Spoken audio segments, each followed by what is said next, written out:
Hi, Vincent. Congratulations on all the success with the upcoming launch of the new season of Phineas and Ferb, and Everybody Still Hates Chris. You're not just voicing Phineas this time around. Obviously, you do a lot of voice work, and I was curious if you could talk a little bit about what's that like. I'm curious if you idolized people who work on like The Simpsons, who do like 20 voices. Yeah, no, I absolutely do. I mean, as a voice actor, that's one of the most fun times to go into a booth and the most fun challenges is when you get there and they go, "Hey, you're going to do like four or five voices today, and they're all going to be very different." And hiding, making I love making them really different. Like I want to make them as different as possible when I'm going in for a day. And so I'm either giving them, very distinct dialects or very, different fluctuations in my pitch and my voice, try to age them differently. It's very fun. And yeah, I mean, my favorite voice actor of all time is Seth MacFarlane, who does not only many, many lead characters on Family Guy, but does so many other side characters and then additional voices. My favorite voice actors who I want to be, like that's my dream career, is to be able to be one of these voice actors who can just be a Swiss Army knife for people, and they'll let me come in and do a bunch of characters. And so I'm glad I get to showcase that a lot more in Phineas and Ferb now. But that's also what I did on Everybody Still Hates Chris, is I'm playing like six characters on that show. So it's been nice to get to do that as my career grows and as I get better as a voice actor. In the background, you've got a Haunted Mansion poster. I Um, do. so Yeah, I'm assuming like Disney parks, other Disney things, resonate with you somewhat. I'm a huge Um, Disney fan. Yeah, and I know I've heard Dan talk about like one of his most surreal moments from the original series was being at California Adventure one day and forgetting that they were doing the street party over by the Yeah, waterfront and it suddenly like happening and being very emotional. Did you ever have any moments like that in a park where like even if it was like walking by the Hollywood a lot Studios of meet and them. greet? Yeah. Yeah, I mean, as I said, I'm a really big Disney fan, and I love going to Disney. And I've been an annual pass holder, kind of on and off. Because I lived in New York for a few years, and now it's switched to the Magic Key, so it's a little different. But I mean, I was an annual pass holder for like 5 or 6 years, and I would go all the time. And it never ever got normal to me seeing the Phineas and Ferb walk around characters. I mean, that is such an unbelievably special thing to have played a character for 20 years for Walt Disney. That means so much to so many people that we are in the parks and there are kids waiting to meet our characters. And like I went to a Disney Channel night a year ago and they had a Phineas and Ferb dance party and I went and I saw the characters and people were loving it. And the part that really got me choked up is I was hearing music that I sang. It's my voice as, playing Phineas, singing music that is playing in Disneyland. It's playing on Main Street. It's playing in front of the castle. It's playing in Tomorrowland. And I was like, this is unbelievable. And it truly is it means more to me. I mean, obviously you know this because you're the Disney pro, but it that type of stuff means so much to me. Even the Disney pins.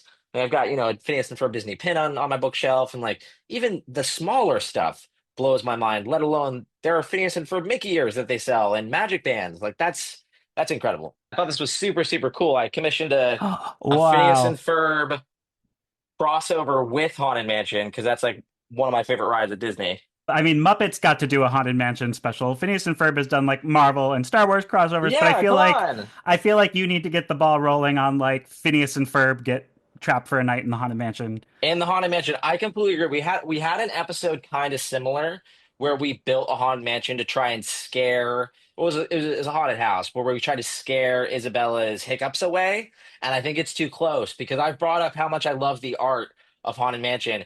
I love holiday themed episodes of anything. Like they're so nostalgic to me, and I love them. And I love that people watch some of our, Christmas episodes every year with like their kids. And I'm so like, I want to do more Halloween episodes. I want to do more Christmas episodes. Those are some of my favorites. And like Phineas and Ferb come out at Christmas time at Disney World. Like they come out in their hats and everything like that. It's the longest line at Jollywood Nights. I don't know if you It's know so that. crazy. I do. Yeah. People have told It's me a that, four and hour it's event, and people will spend 2.5 hours of the event in line for Phineas and Ferb. trying to meet Phineas and Ferb. So Yep.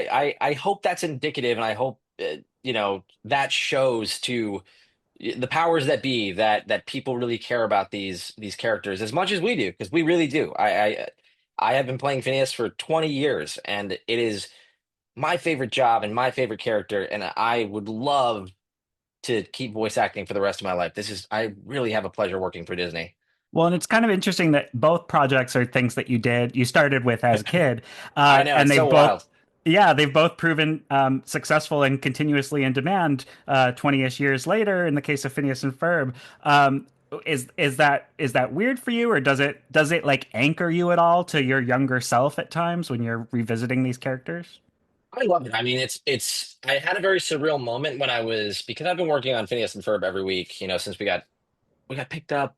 I believe it was just over 2 years ago, and so I've been working on it for about a year and a half, a little bit more than a year and a half, and so I've been doing that all the time, anyways. And then, kind of out of the blue, they were like, "Hey, this Everybody Still Hates Chris cartoon is happening. Do you want to be part of that?" And so I had a day where I had a session of Phineas and Ferb in the morning, and then Everybody Still Hates Chris in the afternoon. And I was like, I used to do this when I was on Everybody Hates Chris, like the live action series. I had first started on Phineas and Ferb, where I would go in and I would shoot all day on Everybody Hates Chris, and then I would leave that studio and go over to Disney and then do an episode of Phineas and Ferb. And so it was a very surreal moment, and full circle moment, being like, "Whoa, I'm working on both of these things again at a second point in my life." Um, and that was very, very odd in a good way. I mean, it means people like the work that we've done, so that's nice. Speaking of liking the work that you've done, I mean, you've always been engaged in social media and staying in touch with Yeah, fans and things like that. I've seen you a couple times at various panels. New York Comic Con was cool because you got to be like on stage with your fellow Phineas and Ferb cast members. But you talked about D23 Brazil. I was there. I heard yeah, the like roof blow off that convention center. yeah. That's I awesome. didn't see you get mobbed though, and I'm curious. Has that been weird? Like, did you have like a valley where you were a little more anonymous between projects, or has this always sustained for you? No, yeah, not at all. No, I actually, when I was at D23 Brazil, they only let me go on the convention floor once, and it was for about 10 to 15 minutes, and then security shut it down. They said I was not allowed to do that anymore. I wanted to go get, because D23 always has really cool exclusive merchandise, and I was like, I want to get, I have a fun, like a D23 Brazil tote bag that Uh-huh. I keep all the time hanging on my closet door. But I wanted to get like a t-shirt or a sweatshirt or something from, they always have really cool exclusive stuff. So I was like, hey, I just want to get to the store. Can I go to the store and look at stuff?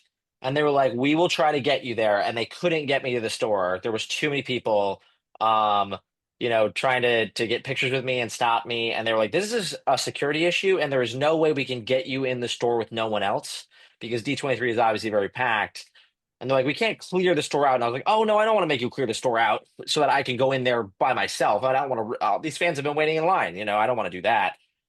But they did not let me walk around the convention floor any longer than that. I saw very little of the D23 actual convention floor, which was too bad because I love D23. You mentioned music. I know you've dabbled in music outside of the show as well. Have you continued with that personally, or is this like a way to get No, back no. into it? What's funny is like music to me is such a hobby, and like I play piano and I sing for fun like all the time, and I love music. And my brother is a professional musician, like in Las Vegas. Like he's a professional blues musician who gigs, 4 times a week.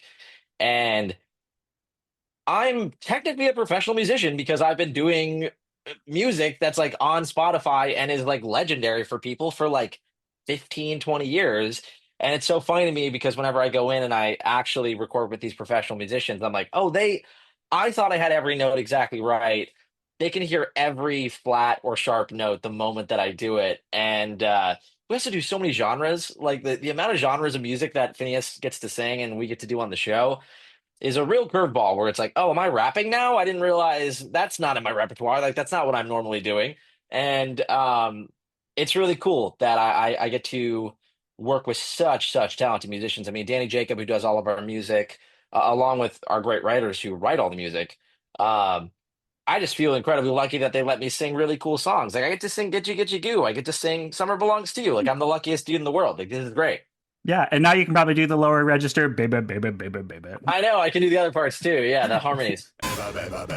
Is your normal singing voice much different from Phineas's now that you're Yes. older? Have you thought about duetting with Phineas? Phineas talks completely different than I talk. I mean, it's a complete character voice. It's not at all close to my voice. And even myself, when I hear Phineas's voice or I watch the show, I'm like separated from it. I'm like, that is Phineas's voice. That's who he is.